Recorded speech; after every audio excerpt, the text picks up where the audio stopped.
Hello, everybody.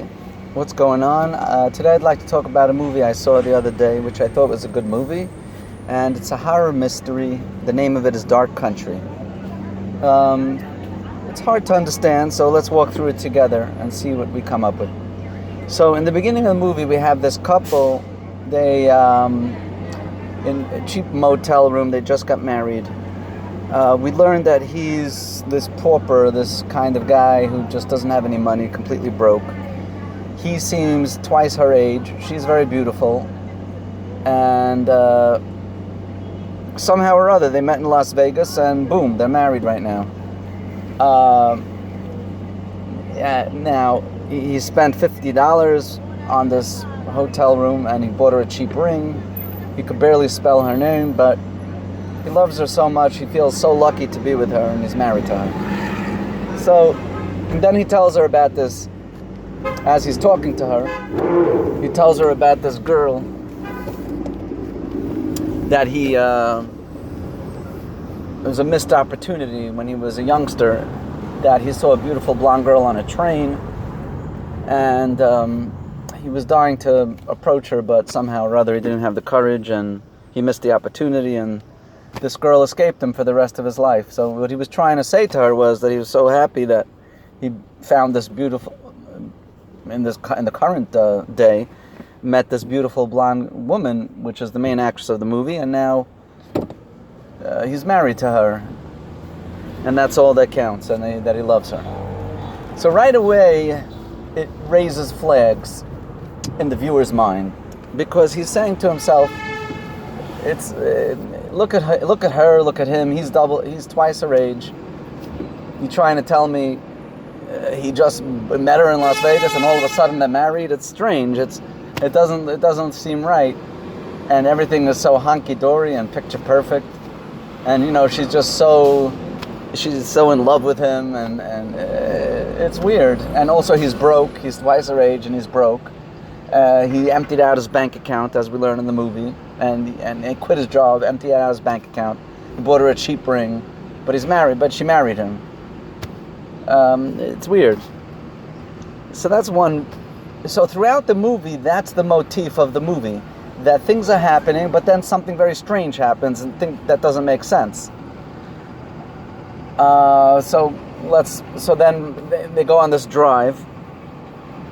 And she's having an orgasm, which seems more dreamlike than reality. She's having this, and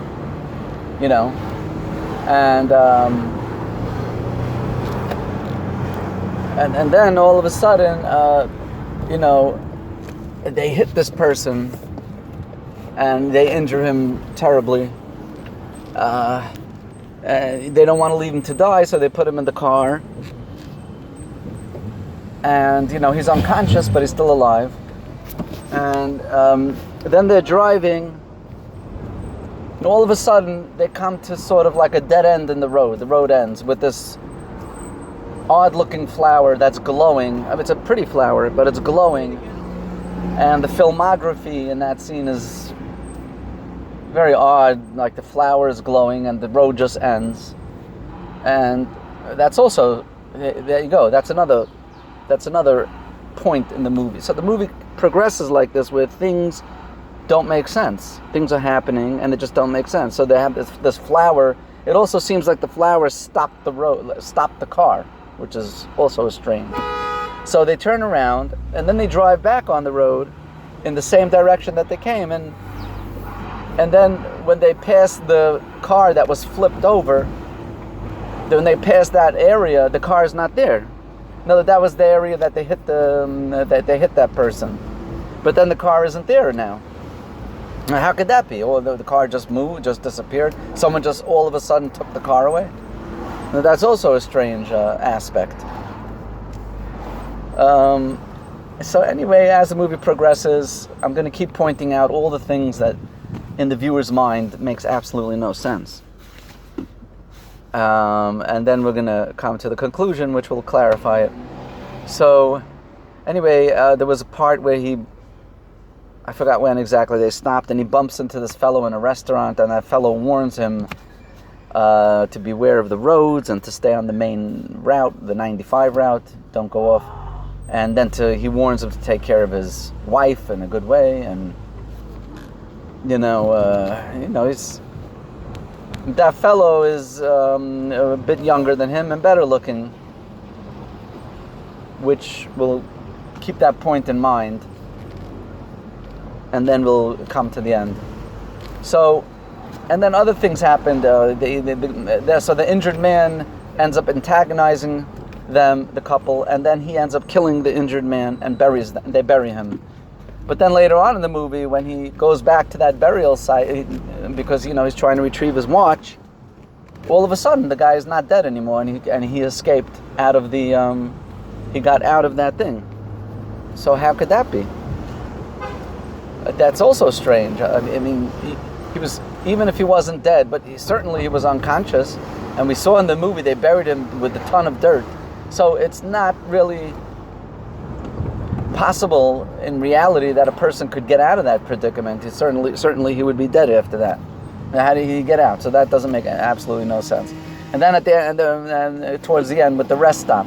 First it was a rest stop. Then when he went back with the officer, with the sheriff, he went back. All of a sudden the rest stop wasn't there, just the abandoned cars.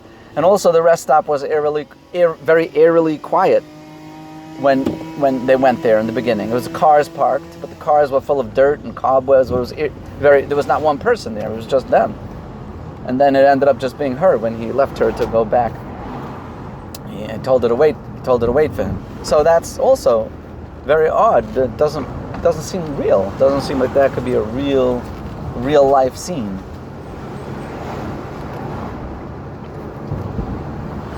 So, okay.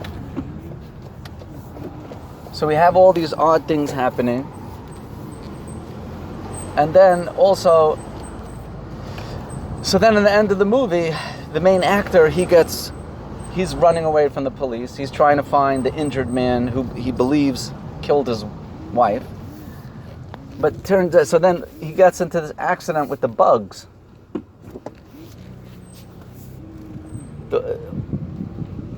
All the bugs come, and the bugs start flying in his windshield.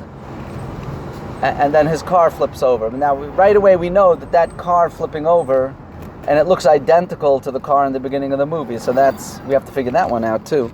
So his car flips over, and then he ends up in the same predicament exactly as the man in the beginning of the movie that they hit.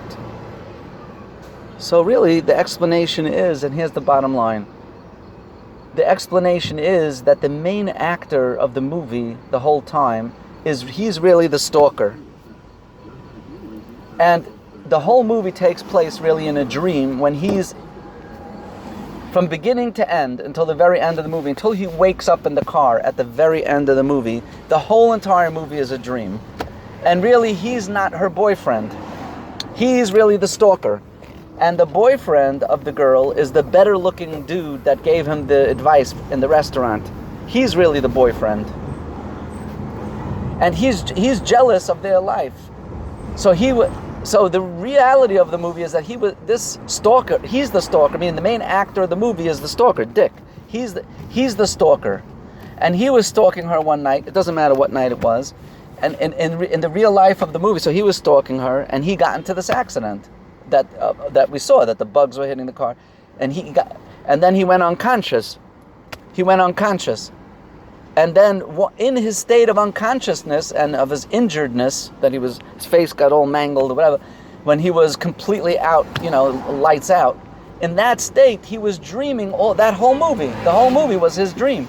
That because the stalker wanted to be in the shoes of her boyfriend. So he was dreaming all these things, you understand? But it turns out he's really the loser. He ends up being the loser because he's the stalker and he's in the back of the car, and he's the loser.